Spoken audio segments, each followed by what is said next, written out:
Welcome everybody, panelists, attendees, sponsors, and chamber to Small Business Solutions Series. Today's topic is a panel discussion.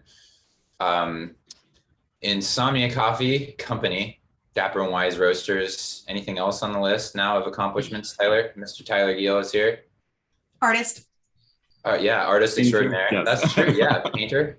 And then Frank Hunt with Stages Performing Arts Youth Academy. Did I get that correct, Frank? That's correct. Yes, that's what we do. Excellent. And then I am me, Jeremie Murfin, one of 3 owners of 5 Star Guitars, and dual duty today, panelist, host, and Deanna, I think this is the first time I've officially interviewing myself. My ego has reached the pinnacle, I think, today. I'm at the top. And then our host for today, or sponsor today, is Yellow Dog Consulting, and good friend, dolled up for you, Elizabeth. Would you like to say a few words about Yellow Dog and your participation in the chamber? Absolutely. Thanks everyone for being here today. As many of you know, I am Elizabeth Case and I own Yellow Dog Consulting. I am a certified MailChimp partner. So I do email marketing for a living, making sure your newsletter gets out the door. It doesn't have bad headlines that you have to resend it because you forgot to check your subject line, which was part of the story of my newsletter this morning. So you can always find me through the chamber, clicking on any of those links, and I'll throw the link to my website in if you want to learn a little more about me, but happy to be here supporting small business owners and hear from some of my friends today. So thanks. Awesome. Thank you. Thank you for sponsoring. I realized after that Deanna started the record button, and some of you may have joined later. The all dolled up comment was, this is a CYA here, disclaimer. That was Elizabeth's joke about herself. That was not mine. It was met with love and it was taken with love. Thank you. Thank you. Not a sexual harassment claim coming your way, buddy. You're good. All right. Yeah. You can put the pen down. Exactly. So excited. Yeah. So, today's topic, expectations for the new normal. This is we have a panel, and I think any leading questions that we can begin with or address, we'll start with the 3 of us, but feel free, anybody who is in attendance, to raise a hand or post something in the chat. I'll open my chat window here. I'll try and run everything, keep an eye on the chat. If you raise your hand, I'll wait for a pause in the commentary and call on you. And so any questions, comments, anything, this is fairly wide open, but I think we'll kick it off with the clincher here. Tyler, Frank, Jeremie, define new normal. What does that mean, new normal? When have we arrived? When did it start? What does it mean? What was it? What is it now? Define new normal. If we're going to talk about what is the new normal, what is the new normal? Okay, I'll go. My name is Frank Hunt. I'm chairman of the board of Stages Performing Arts Youth Academy. We're a youth-oriented performing arts company. We are a nonprofit here in Hillsboro. We do, back to normal, we do 3 main stage productions per year. By main stage, that's a real live theater as opposed to in a church or in another sort of makeshift environment. So with lights and sound and the whole deal. We service Washington County. We are, our kids are basically K through 12. It really depends on the low end. Obviously you have to be able to read a script if you have a line, but sometimes we just need a little to participate, like in Keeper by the Dozen or one of the plays like that. So we had several plays on the books in 2020 when everything shut down. So that really just stopped us dead in our tracks. We couldn't really use a theater because of the proximity issue with other people. We couldn't really even rehearse. So everybody was kind of on hold for the first 6-7 months till we started thinking through things a little bit more, figuring out how we're going to keep our kids engaged. That's a big issue. Theater kids really want to perform. They want to be on stage. They want to be together. They love that camaraderie. And so trying to keep them engaged was a challenge. I started teaching photography classes to small groups, and that got some of them involved. And we did a few other classes and workshops that we could do at a distance. Pretty hard to do acting when you have a mask on because no one can hear you. So as we moved forward through the 18 months or so, we did put together, well, just as an aside, one of the side effects of stopping our entire operation was that we had cash out for licenses for productions. We have to pay to be able to use a play. So like in a Disney play, for instance, usually that's around $5,000. That's a lot of $15 seats. So if we can't fill the house, we're a nonprofit. So I don't care if we break even. That's cool. That's fine. That's what we're about. But I don't want to put a $50 bill on every seat either. So as we started moving along, we decided that we wanted to do Frozen. That was on our list. So how are we going to do it? We really didn't know how things were going to work out. We auditioned last June for a play that we just closed. So it's a long cycle. We went very slowly because of if someone came down with positive result, that person is not in the cast for the isolation period, and then they'd come back. So we were rotating through, gave our understudies a lot of opportunity to participate. So on and on it went. A few classes here and there. We finally were able to put on our production. We opened in February at Hart Theater. We rent space from them, and we sold out every show. We added an extra show, so we had 10 shows. Hart Theater holds 100 people approximately, so we sold 1,000 seats, which was awesome. That means that the demand is there in the Hillsborough area for performing arts, not only performing arts, but youth performing arts. I differentiate between children's theater and theater performed by children. Big difference. We did Chicago. Children's theater doesn't do Chicago. We did Les Mis. We have done some high-end. We did School of Rock. We've done a lot of great plays, and then we do some for the littles too, like Honk and some other kind of fairy tale stuff. So we're kind of all over the map. We do Shakespeare. We like to challenge our kids and teach them the art of performing. So that's kind of where we are right now. We're sort of trying to figure out what the rest of our schedule is going to be for this year. Space is an issue. And just getting the word out, of course, that's always an issue, but we just don't know what's it going to be in 3 months. We can't do that kind of planning even now. So there we are. Thank you. Tyler, what's normal for a coffee shop? Normal. That word isn't in our vocabulary anymore, really. So it's funny, today is literally the 2-year anniversary for us. 2 years ago, I was on vacation in Florida and I started hearing about coronavirus and I was like, oh, that's not going to affect us. And then I flew home yesterday, 2 years ago, and it was so serious here that we said on the 16th, we went to takeout only, no seating inside. We saw all our numbers just drop drastically. And then the 17th, we closed all of our shops and we laid off 75 people all at once. And we knew it was temporary, but it felt drastic. It was such a horrible feeling telling everyone you're out of a job for right now.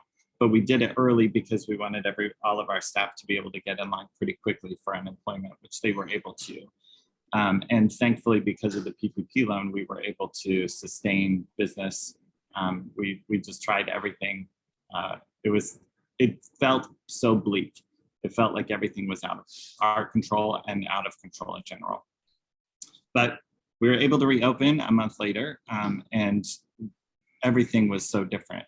We have plexiglass everywhere. We have non-touch things. We're all masked up and socially distanced, and it was such a different experience. I mean, it feels normal now, 2 years later, but at that time it just felt so odd. And it even just broke my heart going into our coffee shops, because they used to be, at the time, like early March, they were just full of life. Like you'd walk into any of our coffee shops and it's a buzz of people chatting and talking, and it was actually pretty loud, you know. But then we would go in after we did finally reopen in April of 2020. We'd go in and it's like hardly anybody would be there. And it just felt so drab, you know, and we had plexiglass everywhere. And everyone was just so distanced from each other. And it broke my heart to see the life just dissipate from our business. But we're so grateful for the community, because we were able to sustain. And there was a point maybe about a year ago that I had this revelation.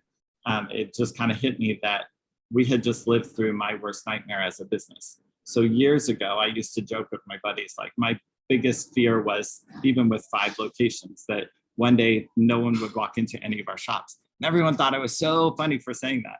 And then it happened, you know what I mean? Like it's not exactly how my nightmare was, but at a year ago, I was just realizing, like, we lived through my worst nightmare. And it helped me kind of put things in perspective of, like, don't sweat the small stuff. People say that all the time, but like, how do you practically do it? But I just realized, like, things are going to be okay. We're trucking along, we're doing the right things. And if we just continue to do the right things, everything kind of takes care of itself, you know? So it was kind of a funny lesson for me. And we do realize, like, looking over these past 2 years, there has been some major silver linings. And I think I have a predisposition to find those things, even in bleak situations. But we're so grateful for the even the efficiencies that we've learned in business. We've learned how to do more with less people, partially because we just had to. And we'll be able to take that moving forward. As things were slowing down here too in the office, and I had more time just by myself with my computer, I was able to do better spreadsheets and look at our numbers in a better way. I think we're just a more solid business now coming out of the pandemic than we were going into it. Again, partially because we had to be, but I think we're stronger moving forward. We are excited to have the mask mandate lifted, because we're seeing more people come into the shops and feel at home again, and the buzz is returning, you know. And even probably the past year, that life pulse in the shops has returned, because people are used to wearing a mask to order, and then they take it off when they're at their table with their friends and food and drink and that sort of thing. So we do have that buzz back, which we're grateful for. So our new normal, I think, is we're just more efficient, and we're slowly regaining our business hours. So we cut way back when we reopened, and little by little, like just last week, we went from 7 a.m. to 5 p.m. were our normal business hours. Now we're 6 a.m. to 6 p.m. So we're just slowly inching back to our norm, because we used to be open till 10 p.m. And had evening crowds. So I don't know exactly when that will happen, but maybe soon.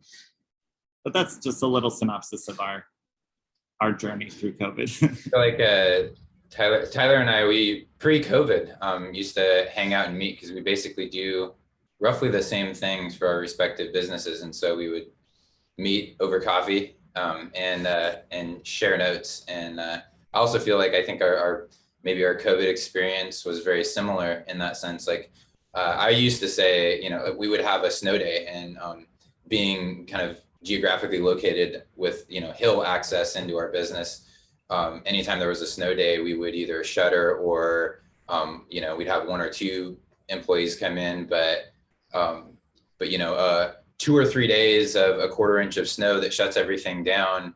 And we're a cash flow business, so it would freak me out to have, you know, 2 snow days in a row.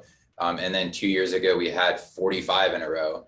And that was just unfathomable. It was like, there's no way out of this pit. You know, there's same deal. I'd show up and our employees are all furloughed. So I'm sitting there in the dark, you know, in the back of the shop, doing spreadsheets. And then, you know, frantically calling, I see Molly is here. She's my therapist, at the SBDC. And, same thing for us, you know, you learn to, everybody's favorite 2020 word, pivot, and it makes some people vomit now hearing that word again. But that for us was where we saw our pivot point was, our website. We had to, you know, shut down the showroom. We have, for those that don't know, Five Star Guitars is a retail location. We don't manufacture guitars, but we sell, you know, Fender, Gibson, Taylor. We do have a repair center and some in-house lessons, but primarily it's a retail showroom. So it requires customers, right? And being a cash flow business, it requires a constant flow of customers. And so it was unfathomable 2 years ago that we would be able to survive as a business with no customers. And so the second the doors went shut and the lights went off and the employees were, you know, we're out for 6 weeks, we realized the website was still happening. And in fact, it was picking up business because that was the only capacity by which people could buy stuff. And so we used our website. We had an e-commerce website that had maybe 20-30% of our inventory on it. But being primarily a showroom, it was the secondary location for us. Our second location was e-commerce. And suddenly our second location became our only location. And so we similarly took the same opportunity to kind of reconfigure when new products come in, you know, and get received through the shipping door. We funnel them now through the photo booth and the web room and across the luthier's bench for setup and checkout and everything before it hits the showroom. And so, you know, suddenly for a while, the website was the only location that we had. It then became the primary location. And then as things started to open, you know, I think everybody's initially, you know, clearly freaked out by the shutdown. But then as we start to venture out, we realized that even the local sales that we were making in store started with the website. People wanted to see whether or not we had it in stock before they would come to the store to buy it. So even in-store sales were driven by inventory being on the website. And that part of it hasn't slowed down. The major shift now for us, I think, because everybody decided, thankfully for us, that, you know, we were one of those businesses that benefited from everybody being stuck indoors for 2 years, is that everybody decided their hobby to keep themselves occupied for 2 years was to learn guitar. And so we went from having the worst month we've ever had, like on record in April 2020, to starting to just break monthly records just month over month. And that happened industry wide. So, you know, an increase in demand with a decrease in supply, and you all know what comes next, then wait times for products went from 6 months, 9 months, 2 years. I'm placing orders now for 2025, which is ridiculous to think that I have to kind of project when we clearly, you know, Tyler's on vacation and comes home and has to, you know, curtail 75% of his staff in a day. You didn't know what was happening 5 days from now. And now we're having to project 3 years, you know, in advance. And so those sorts of things, that is our new normal, is, you know, ETA on new products. I don't know, emoji, but we try because customers expect it, right? And so we have to plan inventory that far in advance. And then we have to run, you know, e-commerce, which has its own shipping logistics, is tough these days, especially with, you know, rising costs of things. So segueing into, I kind of covered my answer to this, but to what capacity is everybody open? Like for us, we did curbside and we will continue to do curbside. Our showroom's now open. I think we're easing on the masks and kind of following the mandates regarding social distancing and masks, but curbside is open. We're still doing appointments. Our luthier, our in-house tech, is scheduling appointments, and that's almost the only way he is meeting with customers now is by appointment. So the appointment thing was new to us for COVID, but we're carrying it through. So in what ways has your capacity to be open maybe changed in a way that you'll keep? And those are a few of our examples, but what do you all see? My examples are pretty similar. And Frank, I don't mean to jump in over you. Okay. But it's funny, through COVID, we've been doing some things that we swore we'd never do, like a mobile pickup and stuff like that, mobile ordering. We value the interaction, the one-on-one interaction, but we can still do that in addition to mobile ordering. And it's opened kind of a huge opportunity for us, for people who don't even want to have that interaction. They just literally want to order on their phone, swing in, grab it, and leave. And that's totally fine, you know, and we can meet them where they are in that as well. So that's something that we've established through COVID, and then we found, gosh, this is great. Why didn't we do this earlier? You know, it's like, duh, but we had to learn the hard way. And we're going to carry that on continuously as well. Masks, we're grateful to be able to not require them for our customer base. For our employees, we've given them the option to wear them if they want to, or they don't have to. And it is interesting, we were kind of thinking about it. Some of our employees, we have a young staff. Most of them are in their early 20s. And we think about, if they've been wearing masks for 2 years, that's 10% of their life. Like, it's so normal to them now, you know, like, as opposed to me, I'm just like, oh, get rid of them, you know. But for them, it's almost a security blanket too. So we just allow everyone to do whatever their comfort level is for that. And we have plexiglass up currently, but we've decided to let masks kind of go away and then give ourselves a few weeks of kind of stabilizing, and then we'll take down the plexiglass. For those who are nervous, we just didn't want to do all the change all at once. But moving forward, hopefully it'll start to feel more like a pre-COVID normal in our locations. Frank, have you got anything to add? And then I see Brad's got his hand raised for a question as well. Well, it's just a little different in our environment because, you know, we do live auditions, and you kind of have to do that. Although we did do a lot of pre-screening with some Zoom meetings, but we used to audition for a play. Like for Les Mis, we had 150 kids audition for that play. Now we're lucky if we get like 5. It's picking up. So we've really had to change that model. We've also done some online. We did music from Hamilton online. So we had, pretty cool, we had 15 voices independently recorded and then synchronized together. So it looked like a Zoom meeting basically. And we'd move across the matrix as they each sang their parts. And we would charge a token fee for that, and was able to help us keep the doors open because our fixed costs are still there. We have warehouses full of props and costumes, and we have our ongoing board insurance and all of those things. We were able to get a few grants from our friends in the performing arts and arts supportive organizations in the area, which really helped a lot. So now we're trying to switch it back and being very cautious. So Nice. I'll tell a funny mask story and then I'll go to Brad. We hired, I think our first hire during COVID was a guy mid-20s now, but I knew him as a middle schooler, high schooler. He took lessons at our shop. And so that's, you know, obviously when he walks through the door, that is kind of what I'm envisioning. So that was April 2020, we hired him, or no, August 2020, we hired him. And that, you know, that kind of 2 or 3 week span where we got to take our masks off in July of 2021 or June, whatever it was. And one day I walked in on him, he's in the break room eating his lunch. And it's like, oh my gosh, you've been here 10 months. I had no idea you had a mustache. And like, I had no idea what he looked like. He'd been an employee for 10 months. I had no idea that the guy had facial hair.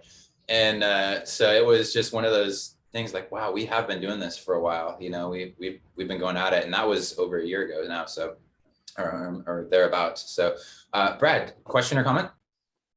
I just had a question on just anecdotally from our business. We see there's only 5 of us, but one of the side highlights of the mask stuff or distancing is we've had very few, if any, sick days for people over the 2 years. I was wondering, especially like you, Tyler, with, the amount of employees you have, if you guys have seen stuff like that, or if you actually track that. And it'll be interesting to see once the mask mandates lift, if, people are staying home for the sniffles, not just COVID, but just, the flus or the sore throat or whatever. So. Yeah, it is tricky. I don't know that we track it specifically for actual sickness because we allow our employees to take a sick day without necessarily giving us a doctor's note. So I don't know how much of that is, oh, it's a sunny day and I want to go to the beach, because that happens too. But it is interesting that we're having to track COVID cases and report them now as to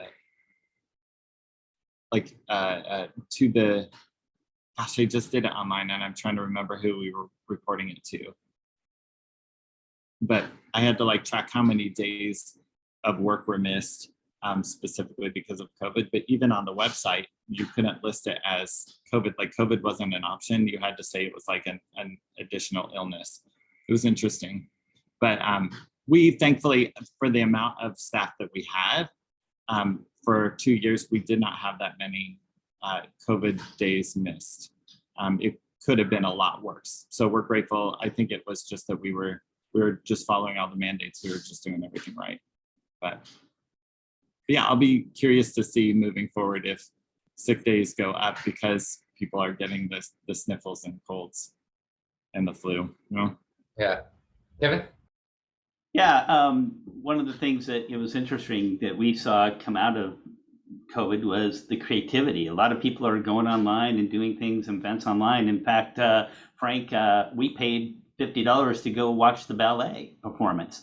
They had a ballet, concert online. So it's just kind of, this is not going away. I think Zoom and WebEx and all those formats are going to stay here, and they're going to be part of our new norm in the future. We're all going to have to be doing this, and glad to see that a lot of retail, the websites have taken off. And I've heard that from a lot of other businesses that are retail. They said, yeah, our website was just overbearing. So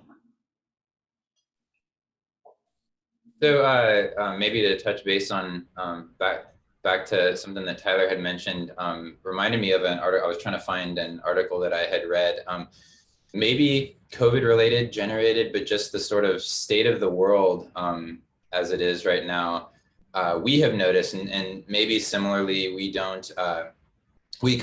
allow employees to take a sick day if they call it a sick day, if they say they're not feeling well.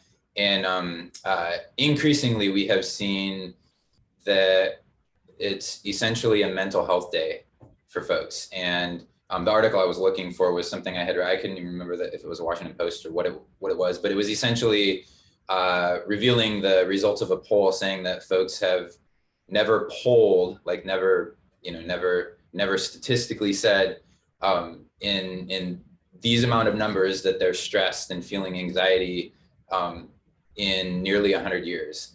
And so one of the questions, and this is sort of an open ice, maybe before we dive into that, or we can just kind of circle back to it, but I think taking care of employees' mental health or making sure that folks are okay is a front burner issue, or is something that you have to be really conscious of now, that that if you weren't doing it before, you think you absolutely have to do it now when it comes to inflation and COVID and world events and stuff like that. It is all affecting employees' ability to do their jobs well. And so we're seeing folks take mental health days as their paid sick leave days, and we're allowing them to do so because it's like I need you functional, I need you happy and participating fully to be here. And if you're not in a good headspace, take the day and take care of yourself for the day. But that's a new normal for us. Hopefully that is temporary, because I don't think it's sustainable for everybody to feel the level of anxiety that they're feeling. But I think that is the spot that we're in now with that. Pam has a question. Is that, my font is really tiny on my screen. Yeah, sorry, Pam. So you guys kind of brought it up, Jeremie, but I'd be interested to hear you and Tyler, because you guys are what I would consider like kind of hit by the Amazon effect, but not really. But then over the last 2 years, like how have you guys seen the proliferation of everybody migrating to shopping online? Because the business that I help run, it's my family's business we've had for 24 years. Being a sign company, I never in a million years thought I would hear somebody say, hey, I bought dimensional letters online and I hired a handyman to install it. Like, I never thought I would hear that. And we've been finding more and more people migrating to purchasing online. Like how have you guys been taking that and integrating why people should shop from you versus, you know, AliExpress, Amazon, or these super large scale warehouse businesses that they can undercut your price by 50% or more? I could go for an hour and a half on that, so I'll let Tyler go first, and then. It is tricky for us.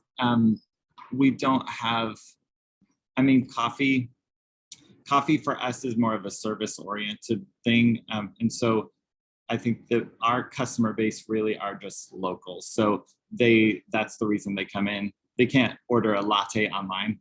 But the funny thing though is people who like coffee like all kinds of coffee. So they go to all the different competitors in our area, which we recognize not as competition, we recognize it more as community. And because it's so rare that one person says, well, I'm 100% committed to this one coffee company and I never drink coffee from anywhere else. So it is funny, like I'll see somebody with a different coffee mug in their hand and they're like, I'm so sorry. And I'm like, are you kidding? No, that's great. That just means you like all coffee. I go to other coffee shops, you know, I don't just drink our own. So that we're kind of a funny case for that. So I don't know, except for maybe like ordering online, our coffee beans. We do sell beans online and we ship them all around the country. But again, that's that same sort of thing. Somebody will order Heart Coffee or Kova Coffee online and then they'll order a bag of ours too. So we don't really deal with the kind of competition exactly like what you're talking about. I would say if we're gonna, maybe the most relevant piece that could apply to you, the amount of it that the whole thing has shifted our model has been, you know, we're a single location independent shop and we've now grown to be on the larger side of independence, but we're still, I did the math the other day. If you play musical instruments, you've heard of Sweetwater. I think everybody knows Guitar Center and Musician's Friend online, but Sweetwater is really the behemoth now. And they have everything. They've got great customer service, and they're the ones. And those all the kind of big box competition is very much, and Guitar Center might have been the easiest example of this. Is like a Gibson Les Paul comes in 8 different colors, but Sunburst, the traditional one, is the one that sells the most, and maybe black and red. And so Guitar Center will order 1,000 Sunburst Les Pauls, but the green one and the silver one, they don't order any. And so our way of competing by differentiation is to take the colors that we don't have to compete with. But also that has naturally driven itself for us. If I go to an Amazon, it's really hard to find a high-end, you know, custom shop Fender or a USA made Paul Reed Smith. So, or some of the smaller brands that we do really well with, like Tom Anderson or Sir. So naturally, we kind of leaned into those places where there wasn't the competition. So the entry level guitars, yeah, I mean, that's either a loss leader for us, or we just realized that we are competing with and won't sell as many of the entry level $150, you know, beginner guitars, because everywhere, I mean, Sears claims to have those on their website, you know, I mean, everybody has that. So it naturally edged us up to selling more higher end pieces. And so it naturally shifted our model to something where we didn't have to compete quite so directly. We still do have to with some of the big box stores, but with a lot of those in our industry, and I could get a little more kind of down the rabbit hole of just industry specific things. We have what in our industry has a minimum advertised price that everybody, if you're a legit dealer, you can't sell, which in Europe is considered price fixing, but in the US we can do it. And so everybody has to adhere to this price that you put on your website, or Amazon or eBay or any of those would be considered third parties, which is a whole other agreement with the manufacturer, whether or not you can sell on those. So like I said, I could go for years on industry specific, how that applies to us. But I think in general, what it did for us is it shifted our model to things where we don't have to compete. Good luck finding another Paul Reed Smith 594 in faded whale blue. No, you won't find one. We're the only place on the planet that has this in stock right now. So, and by the way, those are my next order for one of those will arrive in 2025. So you probably won't see anybody else have one of those for months. So if you want one, this is the place, we're the place to get it, you know? And that has been the easiest way for us to compete is to differentiate so we don't have to compete. Jeremie, sorry, I know Elizabeth, you have Tyler. one question. There was one extra point that I had kind of thought of is learning to, again, we're pivoting, right? We're talking all about pivoting, learning how to change your marketing message to what makes you totally different, like your differentiating factor. But it could be so service oriented to say, sure, you can order the kind of same thing online, but you're not going to get the support. Like we know how to install them or whatever it is. Just it's all in the way we market ourselves to be just such a different experience. Yep. But maybe We absolutely and do mine that. was a comment on that. Say. Exactly. Yeah. And that was really it, was the way I've seen. So I felt really guilty for the first 6 months of the pandemic because while Tyler shut his doors and laid off 75% of his staff, I was having my best year. I was starting to have my best year ever because everybody panicked and went back to email marketing, which was like, and goes to Jeremie's point about like relying on the website. You relied on the website, you relied on the email communication, you relied on that list that you've neglected for 5 years. And now you go, oh crap, I need to talk to them again. And so what I've seen with small business owners and differentiating from Amazon and the competition is that's exactly like what Tyler was saying. It's just that constant communication, that regularly getting in their inbox anytime things change. Okay, guys, we have, the doors are open again, but you have to wear a mask and you can't sit down and have coffee. Just come in, get your beans, get your cup, and then take a walk outside. Whatever you needed to do, right? We've got curbside pickup going on here. You can do this now. We're doing theater outside, but just over communicating and that service piece I've really seen work well for clients and continues to, as I think a lot of people, I think the chamber did this well of helping to support small business owners and push us. If we did that Christmas in July promotion a couple of years in a row where it was, if you want these shops to be open for your Christmas shopping in December, you need to be supporting them now. And so how can you differentiate yourself in pushing that small business? Personally, I've seen my Amazon shopping go way down. So, sorry, just wanted to add that part in there. Oh, thank you. Brad? Jeremie, we have a question in the chat. They couldn't get on. Raise your hand. It's Darcy. Darcy, yeah. Thank you. I just realized, like, if you don't have video, there's no little hand thing at the bottom. A couple things. One is, Pam, I appreciate what you're saying. You're not a retail business in the sense that I go in and buy letters for my coffee table. So I do think that you are definitely different than just a retail store like myself or with Jeremie or even with Tyler. And I do think that finding a way to market to your audience was probably a little more difficult. And so I appreciate your concern. And I do think, and I agree that the marketing straight to business is probably your best bet, because you've got small businesses who are like, please shop with me, I'm small. And yet they're going to go find letters that are cheaper online. So they're kind of working against what their own message is. I don't know if you guys do very visual, let's see, what's the word I'm looking for, Elizabeth?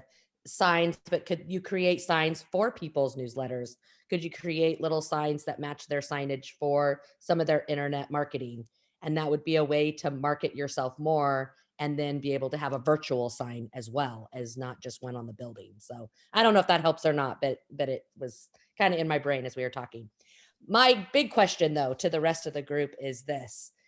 Do you ever get tired of hearing the word new normal though?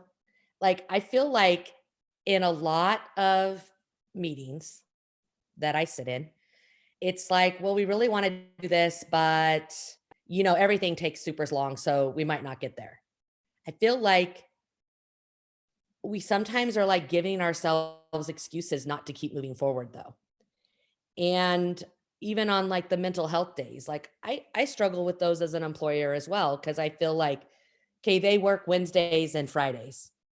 And if they say to me, I really need a mental health day, I'm like, well, what happened to Sunday, Monday, Tuesday, Thursday, and Saturday? I don't want to seem insensitive, and I'm sure I'm coming across completely insensitive, but does anyone else feel that way when we're sitting in meetings? Like, I just always feel like we reiterate everything that happened for the last 2.5 years. And we talk over what our challenges were and how we maybe tried to pivot. I'm doing quotations with my fingers right now, and how we tried to make changes. But at some point, I also feel like we've got to kind of put our big pants on and move forward. And so my question is anyone else frustrated by almost us using it as an excuse now, rather than saying, okay, we are moving forward, and yeah, it's not going to go as easy as we thought. Maybe the scheduling won't be as easy. Maybe the programming won't be as easy, but we're going to just keep doing it. And so I was just curious if anyone else is feeling that way. Yeah, I mean, I think probably the best business advice I have received, and this was pre-pandemic, but if you're stagnant, you're going backwards. And so for me, the new normal is just what is changing, and how rapidly it is changing is different than was before, but nothing ever, there was no such thing as like we've settled into something, like we've never landed the plane kind of thing. Like it's still, there's another pandemic analogy for you. There was never a point at which we had settled into anything permanent. So we're just in the new normal for us is a new situation of impermanence. It's a new set of boundaries maybe, or a new set of rules to play by, but the game is still going. Normal is just different, and tomorrow's normal will be different from today's normal, and it's different than we maybe thought it was going to be.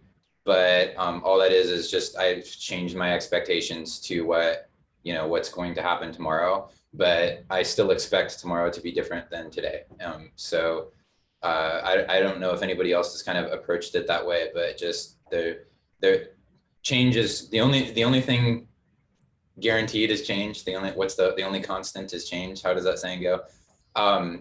Can we take some comments in order maybe here? I don't know if these are listed in order, but I've got Brad, Kevin, Andy, and I'll have a hand up. So can we maybe go in that order? Sure. I'll be kind of quick. I have a comment and a question. A comment on the new normal. Anyone that's been in business for any amount of time, there's no such thing as normal ever. It's just if things are ever changing, we just got hit with something that was a public health issue that was ever changing. But I've been in business long enough there's always changes in legislative stuff. There's always changes in tax stuff. There's always changes in how you can run your business and what you can and can't do. So, and believe me, my wife will confirm this, I am a very big pessimist, but you just have to accept what it is. And if you try to keep looking at yesterday, you're just going to beat your head against the wall and never get anywhere forward. But my question is, we're in a property management business. We're different. We could not shut down. We still had to operate.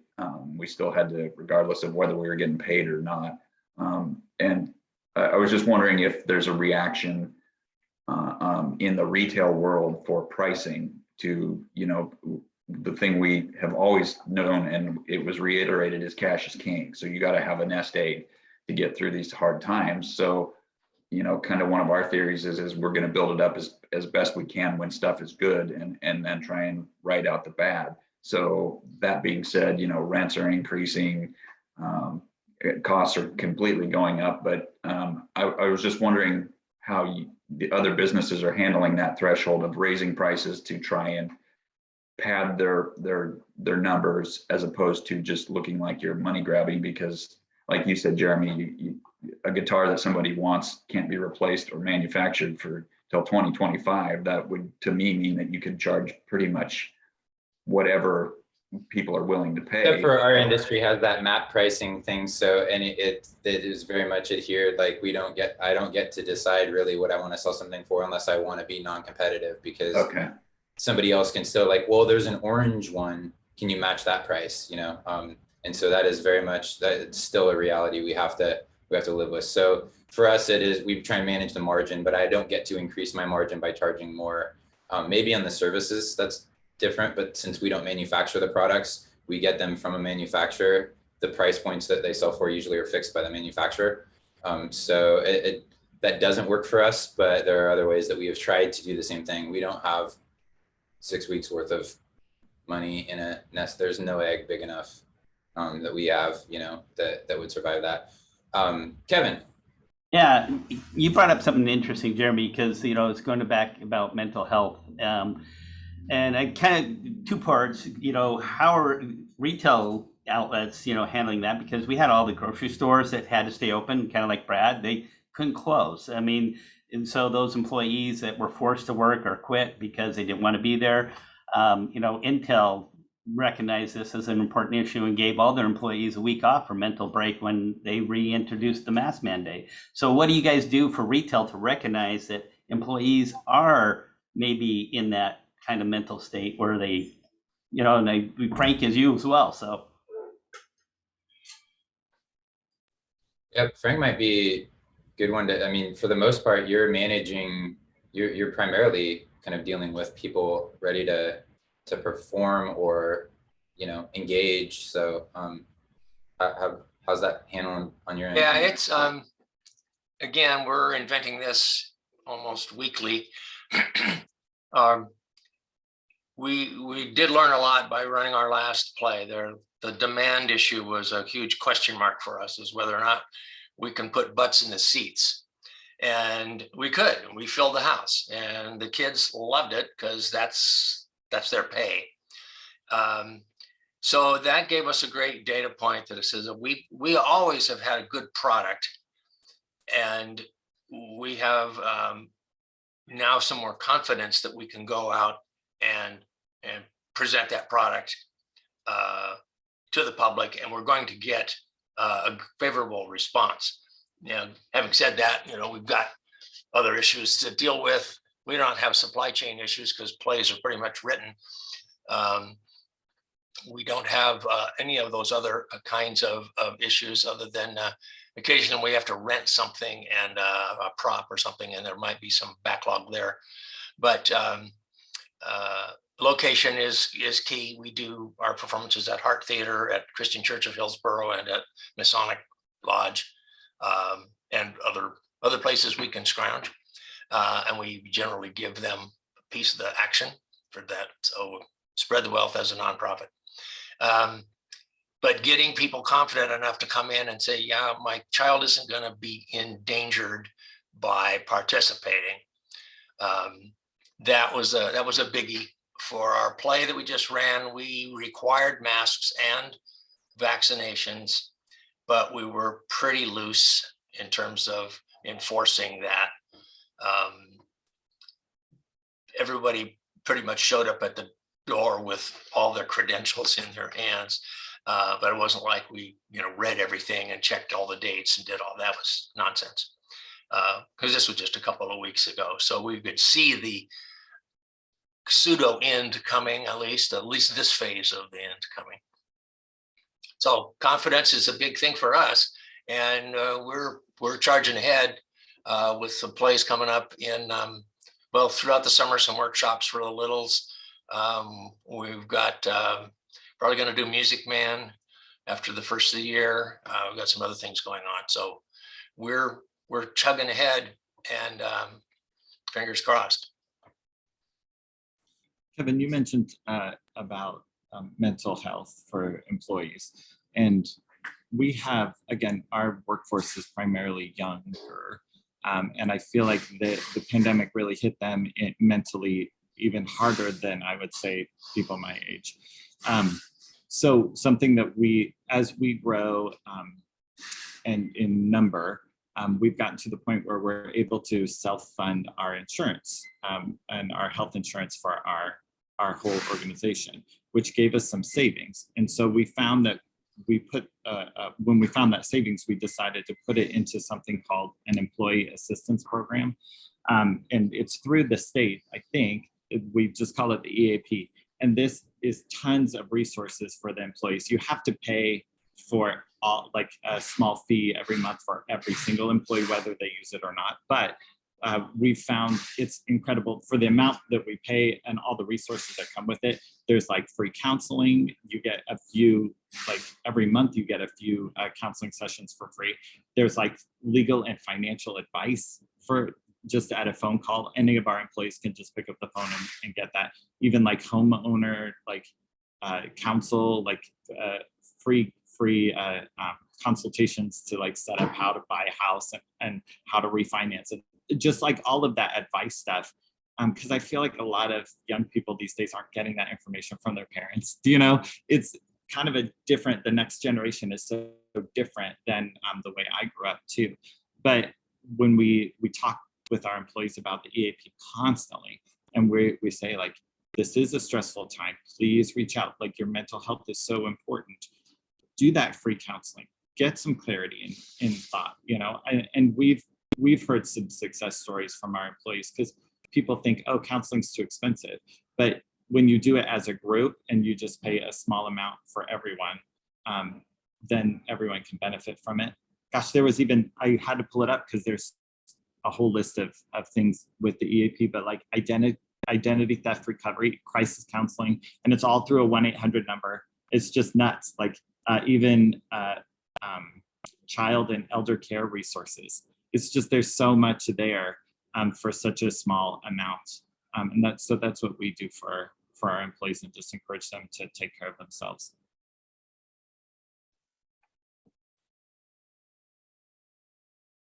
Anna has her hand raised still. Yeah, I was just going to make a comment to Pam, actually. You cannot imagine how many people have asked me whether what's behind me is virtual or real. So many comments, and I would just suggest that, I mean, this is our brand. Guess what I'm not buying on the internet? Guess what I'm not hiring a handyman to handle is my brand. And I would, encourage you to take a little picture of this, Photoshop me out, of course, and use that as, this is the type of work that we do that, really is not something that you ever want to do on the cheap. This is your brand, and you should be thinking about that all the time.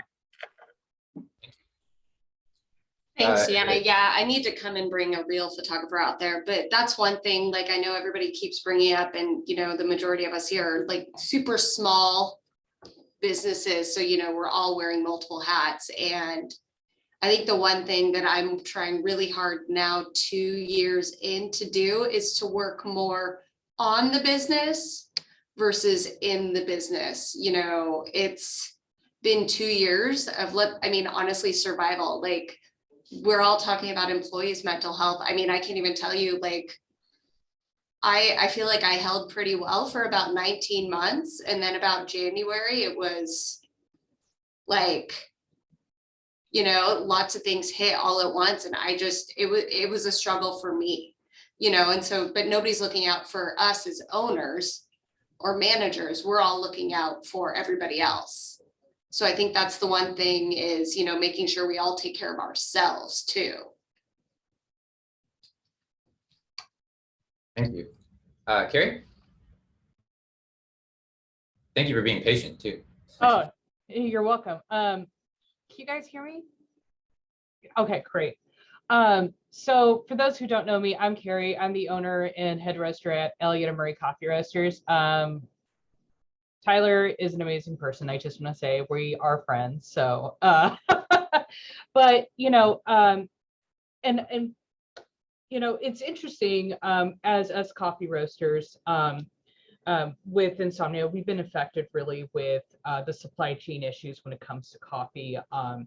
As many of you guys know, that when our coffee is being sourced and it's being brought from green coffee importers, where we source our coffee, they're getting hit by the upcharges of the containers. And there's auction style bids now for the containers to get any space whatsoever.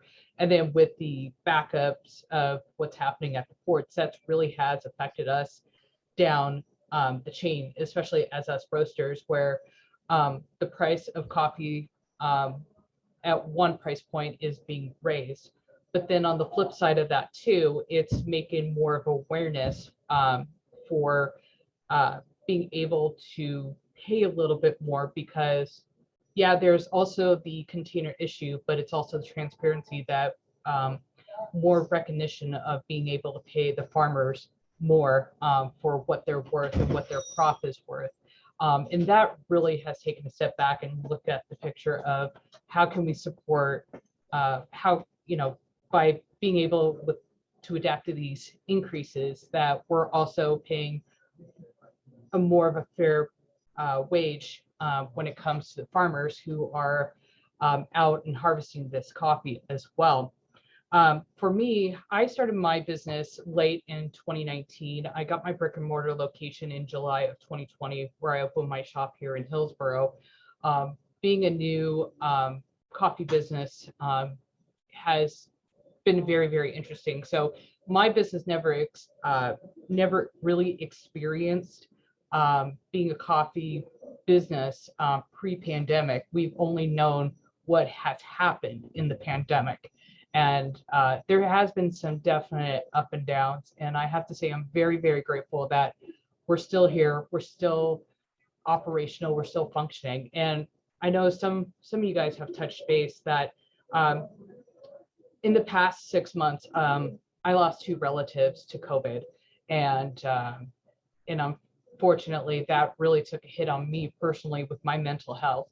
And like Pam was saying, like, looking out for the business owners, who's looking out for us, kind of thing. And for me, that I hit a low, which affected my operations of the business. And I just had to really take a step back mentally and sit down, rethink, reanalyze, and really get myself out of the hole and be a better, just realize that in order for my business to survive, I have to get back into fall back in love into my business, because there was some point that there was a disconnection, because I kind of hit that where sales were low. I'm losing relatives to COVID, and it got to a really dark place. So I was able to kind of get myself out of that, pick myself back up and be like, okay, let me sit down, let me reevaluate everything. How can we adapt as a business? And now with the mask mandates being lifted and everything, I see it as more bigger opportunities to be able to reach out to the community, being able to expand and market ourselves a lot better than what we have before. And I feel like 2022 would be really an expansive, more motivating year when it comes to Elliott and Murray, and just looking at the bright future ahead and the many possibilities and opportunities that we can achieve now, that things are opening up more. So yeah, it's really been fun listening to everybody and their input of all that. So I'm sorry if I took a long time. I have like 4 shots of espresso in my body, so I'm just going off the rails here. So I apologize if I'm long-winded. I know I might have 2 later as a pick-me-up at like 2 o'clock in the afternoon. Very good. Well, thank you for sharing. I do think if anything to just build that up a little bit is we apparently share a mutual friend in Tyler. I think the way that he has one of the reasons that he and I started hanging out was that you guys had started Insomnia a few years before we took over 5-star, and the like employee culture and the atmosphere walking into an Insomnia was something that I wanted to emulate at 5-star Guitars. And so and in one more than one capacity, having, you know, friendships, acquaintances, and you know, and counterparts that maybe aren't even within your industry's wheelhouse, but just other people realizing that we go through the same employer struggles, you know, like you and I feel the same thing. You roast coffee beans and I sell guitars, and yet we're experiencing the same thing as business owners. And I think there's a lot that can be accomplished for our own mental health just by, you know, acknowledging that shared experience. And like you said, there's not a lot of resources for it because employees are the ones that we're here to take care of. You know, we're almost a professional employer first, more before I am a guitar salesman, right?